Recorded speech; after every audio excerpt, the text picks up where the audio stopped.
नमस्कार बच्चों। आज का अपना लेक्चर नंबर 14 है।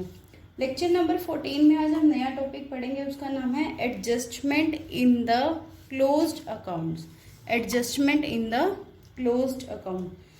अभी तक हमने जो भी एंट्री की थी, इंटरेस्ट ऑन कैपिटल से रिलेटेड, इंटरेस्ट ऑन ड्राइंग से related, profit and loss appropriation account में क्या ट्रीटमेंट होता है, पार्टनर्स के कैपिटल अकाउंट में क्या ट्रीटमेंट होता है, उन सब से रिलेटेड हमने पढ़ लिया कि कैसे किसको एडजस्ट करते हैं, कौन से अकाउंट्स में कौन सी साइड पर लिखते हैं।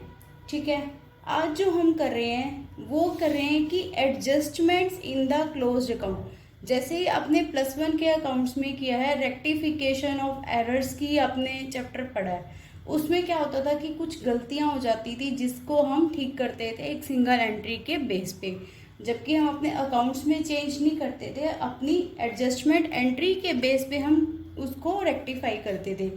ऐसे ही कुछ इसमें है। देखो यहाँ पर क्या लिखा हुआ है, sometimes after the accounts of the partnership firm have been closed after the financial year. एक फाइनेंशियल ईयर पूरा होने के बाद जब अकाउंट्स को क्लोज कर दिया जाता है, इट इज डिस्कवर्ड, तब यह पता चलता है that there have been some errors और ओमिशंस इन द अकाउंट्स, की कुछ वहां पर एरर्स रह गई हैं या फिर कुछ वहां पर हम कुछ एंट्री करने से भूल गए हैं। ठीक है, एरर्स और omissions in the accounts. In such cases, ऐसे केसेस में, instead of altering the old accounts, अपने ओल्ड अकाउंट्स को ऑल्टर करने की बजाय हम कुछ an adjustment entry for such errors is made. इन गलतियों के लिए एक एडजस्टमेंट एंट्री कर देते हैं। ठीक है, उसको हम क्या कह रहे हैं, adjustments in the closed accounts. Clear. अब यहाँ पर हम क्या कर रहे हैं, एक बात आपको ध्यान रखनी होगी, जो एडजस्टमेंट एंट्री के लिए आपको याद रखना है कि जो फर्म का लॉस होएगा वो पार्टनर्स के लिए क्या होगा, प्रॉफिट होगा, और जो प्रॉफिट होगा फर्म के लिए वो लॉस होगा पार्टनर्स के लिए। अब जैसे लॉस टू फर्म, फर्म के लॉस को हम डेबिट करेंगे तो पार्टनर्स का जो फायदा होता है उनके कैपिटल अकाउंट में क्रेडिट करते हैं, तो वो क्या होएगा, डेबिट होगा फर्म का, तो क्रेडिट होगा पार्टनर्स के लिए। फर्म के लिए जो प्रॉफिट होगा, मतलब फर्म के लिए जो क्रेडिट होगा, लॉस टू पार्टनर्स, पार्टनर्स का जो नुकसान होता है उसको हम डेबिट करते हैं, तो वो उसके पार्टनर्स अकाउंट में डेबिट होगा। इसका मतलब क्या हुआ कि फर्म का क्रेडिट डेबिट होगा पार्टनर्स के लिए। अगर फर्म का क्रेडिट है तो फिर पार्टनर्स के लिए क्या होगा, डेबिट होगा। अगर फर्म के लिए डेबिट है तो पार्टनर्स के लिए क्या होगा, क्रेडिट होगा। Clear.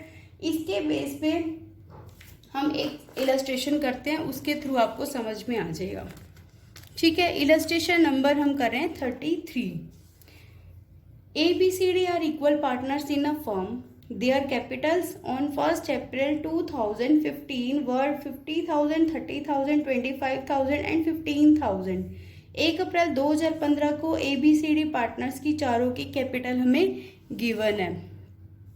After closing the account for the year ended 31, year and हो गया 31 मार्च 2016 को, फिर उसको डिस्कवर किया that according to the partnership deed, interest at the rate 10% per annum on partners capital was not made provided before distribution of profit. Before distribution of profit, profit के distribute करने से पहले जो पार्टनर्स का interest था, interest on capital 10%, वो नहीं दिया गया। It was agreed among the partners to make the adjusting entry at the beginning of the next year rather than to alter the balance sheet. Next year की beginning में ही हम adjustment entry करते हैं। जैसे हमारा ईयर एंड हो रहा 31 मार्च 2016 को, तो नेक्स्ट ईयर जब हमारा स्टार्ट हो जाएगा 1 अप्रैल 2016 को हम एडजस्टमेंट एंट्री कर देंगे, rather than to alter the balance sheet. Balance sheet या और भी ओल्ड अकाउंट्स हैं उनको चेंज करने की बजाय। Pass the necessary journal entry assuming that the capitals are not fixed, capital are not fix, तो हम उसके लिए एक जर्नल एंट्री पास करनी है। अब यहाँ पर हमें कैपिटल दिया हुआ है, पर वो फर्म जो है पार्टनरशिप फर्म पार्टनर्स के कैपिटल, इंटरेस्ट ऑन कैपिटल देना भूल गई है, इंटरेस्ट ऑन कैपिटल देना भूल गई है। तो इसके लिए हम एक टेबल बनाते हैं। क्या बनाते हैं? टेबल बनाते हैं। यहाँ पर लिखा हुआ ना, टेबल शोइंग एडजस्टमेंट। अब इंटरेस्ट ऑन कैपिटल को हम देना, जिसको भी हम देना भूल जाते हैं या गलती से ज़्यादा दे दिया या कम दे दिया, उसके लिए हम रेक्टिफाई करते हैं। स्टेप बाय स्टेप हम चलेंगे, ठीक है। अब जो पार्टनर्स के लिए क्रेडिट होगा वो फर्म के लिए क्या होगा? डेबिट होगा। इसको हम एक तरह इससे भी समझ सकते हैं कि अगर फर्म पार्टनर्स को इंटरेस्ट ऑन कैपिटल देती है तो अपनी पॉकेट में से देगी फर्म। जब फर्म अपनी पॉकेट में से देगी तो फर्म का प्रॉफिट क्या हो जाएगा? कम हो जाएगा, डाउन आ जाएगा। अब उस डाउन प्रॉफिट को भी कौन बांटेगा? पार्टनर्स ही बांटेंगे, ठीक है। जो फर्म का प्रॉफिट होगा पार्टनर्स के लिए वो नुकसान होगा। कई बार जैसे होता है इंटरेस्ट ऑन ड्रॉइंग, पार्टनर से चार्ज करना भूल गए तो पार्टनर्स के लिए तो नुकसान है इंटरेस्ट ऑन ड्रॉइंग, उनके अकाउंट में डेबिट होएगी। जब वो पार्टनरशिप फर्म पार्टनर से इंटरेस्ट ऑन ड्रॉइंग ले लेगी तो फिर क्या होएगा? पार्टनर्स का प्रॉफिट बढ़ जाएगा।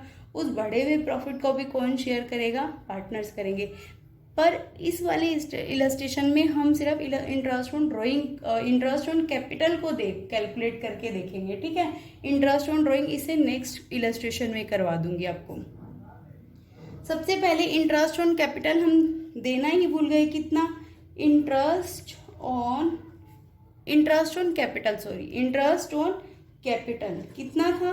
एट द रेट 10%, ठीक है। अब हम इसको देंगे ना, गिवन करेंगे interest on capital at the rate 10% given जब करेंगे तो हम उनको क्या करेंगे? क्रेडिट करेंगे पार्टनर्स के कैपिटल अकाउंट में। हमने किया था ना, पार्टनर्स का जब कैपिटल अकाउंट बनाया था तो उनके कैपिटल अकाउंट में इंटरेस्ट ऑन कैपिटल को, सैलरी को, कमीशन को क्रेडिट करते थे। तो यहाँ पर हम क्रेडिट कर देंगे। उनकी जो कैपिटल थी 50,000, 30,000, 25,000 और 15,000, उसके ऊपर 10%। 50,000 के ऊपर 10% कितना हो गया? 5,000। 30,000 के ऊपर 10% 3,000।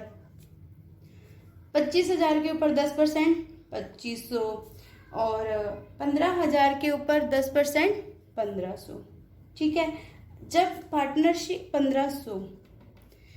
पार्टनरशिप फर्म पार्टनर्स को ये इंटरेस्ट ऑन कैपिटल दे रही है, कितना हो गया टोटल? ये हमारा टोटल आ गया 12,000, ठीक है। ये 12,000 टोटल जब दे देगी अलग अलग पार्टनर्स को तो फर्म का जो प्रॉफिट होगा उतने से ही क्या हो जाएगा? कम हो जाएगा। और जो फर्म पार्टनर्स के लिए क्रेडिट होगा वही फर्म के लिए क्या होगा? डेबिट होगा। तो ये तो पार्टनर्स के कैपिटल अकाउंट में क्रेडिट कर दिया। अब ये डिवीजन ऑफ प्रॉफिट है। इस प्रॉफिट को ये जो प्रॉफिट था ना हमारा, डिवीजन ऑफ 12,000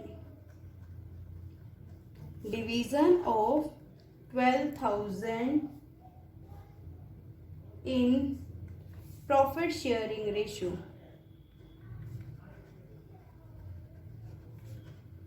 इसका मीनिंग क्या हुआ कि 12,000 को हम पार्टनर्स के बीच में प्रॉफिट शेयरिंग रेशो में डेबिट करेंगे। क्यों? क्योंकि एक बार जब हम पार्टनर्स के कैपिटल अकाउंट में क्रेडिट कर रहे हैं तो उतना ही फर्म के लिए क्या हो जाता है? वो डेबिट हो जाता है। प्रॉफिट शेयरिंग रेशो इनका है 1:1:1, ठीक है। 12,000 को इक्वल रेशो में जब डिस्ट्रीब्यूट करेंगे तो कितना कितना आ जाएगा? 3,000 एंड 3,000। ये टोटल आ गया इसका भी 12,000। 12,000 को यहाँ पर हमने इंटरेस्ट ऑन कैपिटल जो दिया था इसको हम फर्म के लिए क्या हो जाएगा? वो डेबिट करेंगे। किस रेशो में? प्रॉफिट शेयरिंग रेशो में। इक्वल रेशो में हमने ये क्या कर दिया? डिवीजन कर दिया, ठीक है। अब इनके बीच का नेट डिफरेंस निकालेंगे हम, ठीक है। अब डिफरेंस कैसे निकालेंगे हम? अब यहाँ पर 5,000 तो क्रेडिट हो रहा है, 3,000 डेबिट हो रहा है, तो अभी भी क्या हो जाएगा? यहाँ पर 2,000 उसका क्रेडिट वाली ज़्यादा अमाउंट है, तो 2,000 यहाँ पर क्या आ जाएगा? इसका क्रेडिट आ जाएगा, ठीक है। और यहाँ पर कुछ भी नहीं है, 3,000 क्रेडिट है, 3,000 डेबिट है, नो डिफरेंस। यहाँ पर 2500 से क्रेडिट है, 3000 से डेबिट है। तो डेबिट वाला ज़्यादा है तो ज़्यादा वाले को लिखेंगे डेबिट, कितने से, 500 से। यहाँ पर क्रेडिट है 1500, डेबिट है 3000, तो कितने से ज़्यादा वाला डेबिट हो रहा है ना, तो कितने का डिफरेंस है, 1500 का। 1500 का ज़्यादा क्या है, ये डेबिट। ठीक है, अब हमारा ये तो एक सिर्फ वर्किंग नोट है, हमारी जो मेन आंसर आएगा वो तो हमारी एक एडजस्टमेंट एंट्री ही पास है। उस एडजस्टमेंट एंट्री को निकालने के लिए हमने ये सारा एडजस्ट टेबल को बनाया है। ठीक है, अब इसकी यहाँ पर ये ए को क्या कर रहा है, क्रेडिट कर रहा है। ए को क्या कर रहा है, ये क्रेडिट कर रहा है। और बी का कोई डिफरेंस नहीं आया क्योंकि डेबिट और क्रेडिट दोनों सेम है। सी का डेबिट आया 500 से, डी का डेबिट आया 1500 से। अब नेक्स्ट ईयर की बिगनिंग में वो एडजस्टमेंट एंट्री को पास करेगा। तो नेक्स्ट ईयर का बिगनिंग क्या होगा, 2016 1 अप्रैल। अब यहाँ पर डेबिट कौन कौन हो रहा है, C is capital account debit, D is capital account debit. C is capital account debit कितने से, 500 से।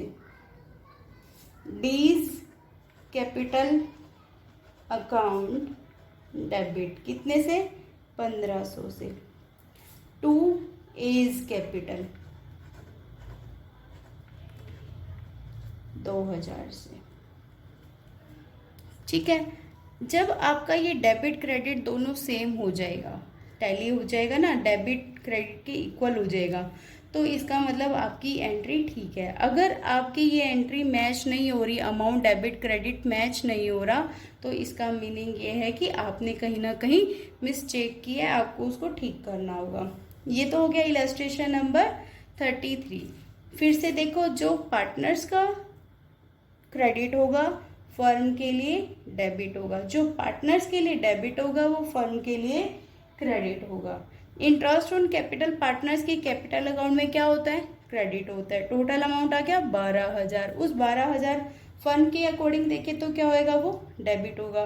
वो तो वहाँ पर भी डिवीजन कर देंगे फर्म पार्टनर्स की कैपिटल अकाउंट में 1:1:1 में, इक्वल इक्वल रेशो में किया।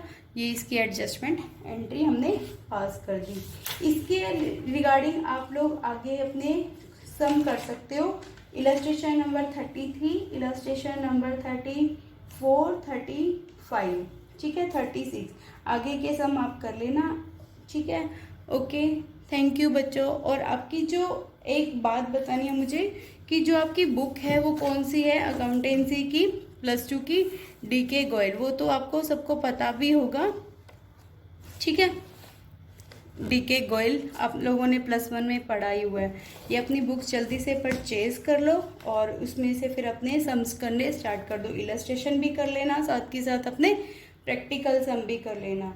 Okay, thank you for watching the video. Like, share and subscribe my channel.